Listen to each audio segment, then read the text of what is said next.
Hello guys! Another vlog! Papunta nga kami ngayon sa El Nido, Palawan para naman ma-experience natin yung ganda ng El Nido, Palawan, Philippines. Charot! Matagal nga akong hindi nakapag-edit at upload guys dahil na-busy tayo at samahan na rin ng katamaran. So finally, nakapag-edit at voice-over na rin. Kumain nga muna kami dyan ng siomai at rice dahil gutom na kami. At sobrang excited namin makarating sa El Nido, Palawan. At kunyari, nagbabasa ako ng brochure na Cebu Pacific. Ang ganda ng view.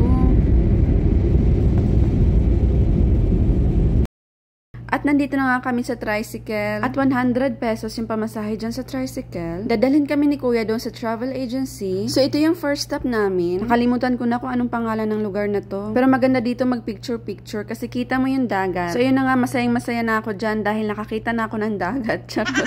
Matagal na rin kasi kami hindi nakapagbakasyon. 2 years ago na ata yung last kong punta ng dagat. At ayan, posing-posing na nga si Inday.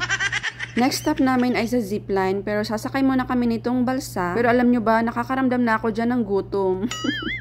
Sa package na yan ay kasama na yung buffet. At yun na nga, ini-enjoy na lang namin yung init. Char! Sila pala yung mga kasama namin sa van. Indian yung katabi ko dyan. Papunta na nga kami dyan sa Baybayin. Baybayin! Dahil medyo mahabang lakarin papunta sa zipline. Grabe, ang sarap sa pakiramdam na makalanghap ng hangin sa dagat. Nagpicture-picture muna kami dyan. Saka nag-start ng lakaran papunta doon sa zipline. Ang sarap talaga maglakad sa baybayin kasama ang mahal mo. Aw, eme! Dito nga ang hirap maglakad kasi para bang yung mga bato ay may tusok-tusok. At dito na magsisimula ang mahabang lakaran na paakyat. Pero okay na din kasi parang exercise na rin. Ganun naman talaga, mahirap ang daan patungo sa tagumpay. Char! Dito nga ay medyo hinihingal talaga ako. Pero malapit naman na. Malapit na akong himatayin. Ay, sobrang ganda nga naman talaga ng view. At dito nga, nag-register muna kami. 2 oras si Inday, naglambitin na. Nagbayad nga kami ng 600 pesos kada isa. Ayun, nagsuot na nga ako ng helmet. At sobrang excited kami dyan. O diba, umakyat agad ako. Pagdating nga namin sa taas, may nakapila na. Binasa ko nga itong tarpaulin nila kung ano yung mga bawal. Ang ganda ng view, grabe. Buti na lang talaga ay nadala ko itong lagayan ng cellphone para hindi mabasa. At ito na nga, lalambitin na kami.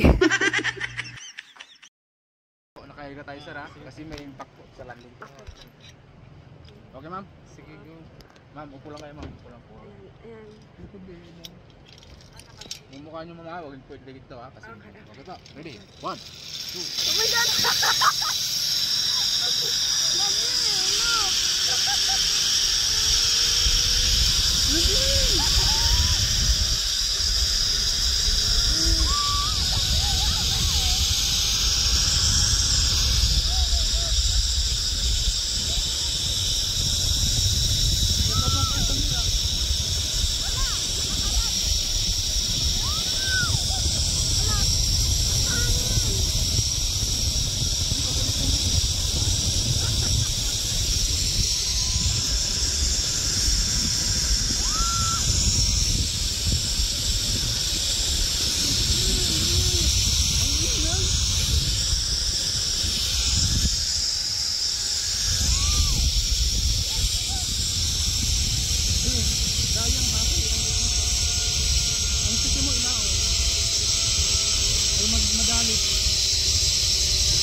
At nabitin nga si Inday. Kung hindi nga lang mahal yung zipline, ay talagang uulit ako. Nagpahinga nga muna kami saglit dahil inaantay namin yung picture. Meron kasi silang photographer, yung pipicturean kayo nakalambitin.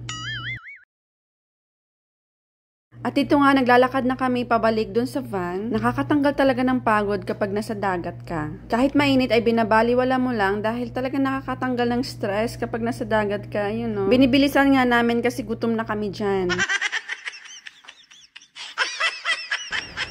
Andito na nga kami sa buffet. Ang arte naman ng buffet ko. Masarap yung buffet dito ah. Tapos nagulat yung kasama namin sa presyo ng isda. Nakalimutan ko yung pangalan ng isda pero mahal yun sa Maynila. Pero dito, sobrang mura. Kaya yun ang nilaplapan nila. Busog na kami at excited na kami sa next na pupuntahan namin. Dito nga ipapunta na kami sa Underground River. Sobrang excited namin dyan kasi diba, nakasama ata sa mga wonders yung underground river ng Puerto Princesa. Guys, and watch out for the monkey there, okay? Ma'am, Iwan mo na siguro. Bibi!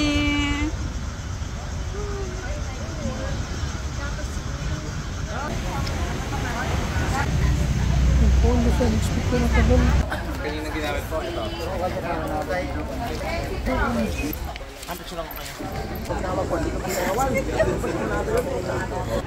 Hello!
Andito na kami sa El Nido. Sobrang pagod namin kaya naisipan namin kumain muna. So after namin sa Puerto Princesa sa Underground River, nagbiyahe na naman kami ng 3 hours via van. Nakakapagod kasi sobrang puno rin ng van. Pero sulit din naman kasi nandito na kami sa El Nido finally. At kakain muna kami guys dahil sobrang gutom na kami dyan. See you on my next Palawan vlog. Thank you for watching. Bye!